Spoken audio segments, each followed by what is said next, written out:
किसी भी एग्जाम को क्रैक करने के लिए सबसे इंपॉर्टेंट सेक्शन होता है करंट अफेयर्स। करंट अफेयर्स का मतलब सिर्फ घटनाओं की जानकारी होना नहीं है। करंट अफेयर्स का मतलब होता है जो भी नेशनल, इंटरनेशनल, सोशल और इकोनॉमिक या पॉलिटिकल इश्यू होते हैं उनकी डिटेल जानकारी और उनका कनेक्टिविटी जनरल स्टडीज के पेपर के साथ। सबसे बड़ी बात यह है कि जो भी 60 से 80% प्रश्न नए आते हैं उन सबका जुड़ाव करंट अफेयर्स के पेपर से होता है। कैसे होता है उसके एक छोटा सा उदाहरण हम आपको दे रहे हैं। जैसे एक चर्चित शख्सियत हैं कर्पूरी ठाकुर, उनको भारत रत्न मिला।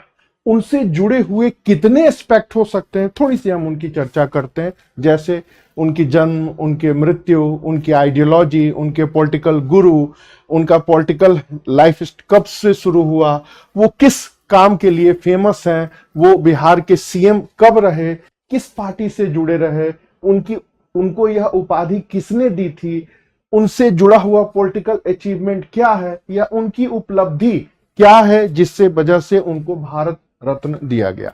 ठीक इसी के साथ साथ कुछ उन्होंने काम किया, तो वो 5 प्रमुख काम कौन है जो कर्पूरी ठाकुर से जुड़े हुए हैं, ये भी करंट अफेयर्स का पार्ट है।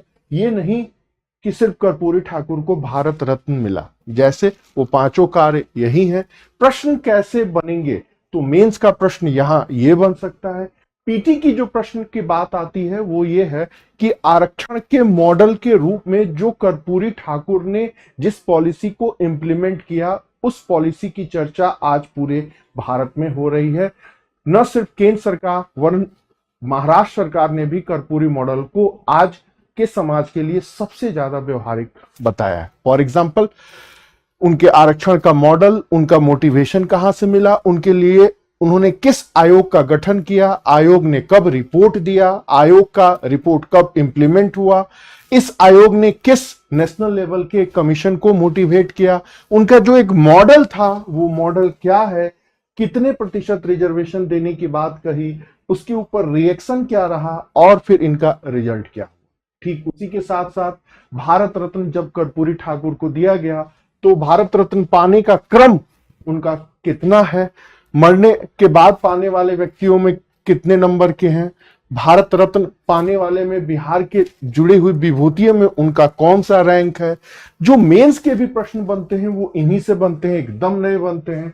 जैसे समाजवाद, सामाजिक न्याय की विचारधारा को सशक्त बनाने में कर्पूरी ठाकुर के योगदान की चर्चा करें 150 से 250 शब्दों में, या बिहार की राजनीति में कर्पूरी ठाकुर की भूमिका का मूल्यांकन करें, या कास्ट और पॉलिटिक्स से जो हर साल संबंध पे सवाल आते हैं वो यही है, जाति और राजनीति के संबंध को देखते हुए बिहार के विशेष संदर्भ में कर्पूरी ठाकुर की भूमिका की विवेचना, आलोचनात्मक परीक्षण करें, वर्तमान दौर में राजनीतिक विचारों में उनकी विचारधारा का क्या महत्व है, सामाजिक न्याय की दृष्टि से विश्लेषण करें।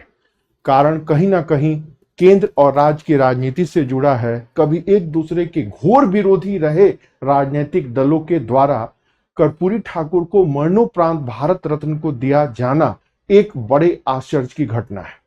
यहां पर उनकी नीतियों की यही प्रासंगिकता है, तो जो बड़े सवाल बनेंगे वो यहीं से हैं। ठीक उसी तरह जब आप एसे का पेपर देते हैं तो भी उनसे कैसे जुड़े हैं।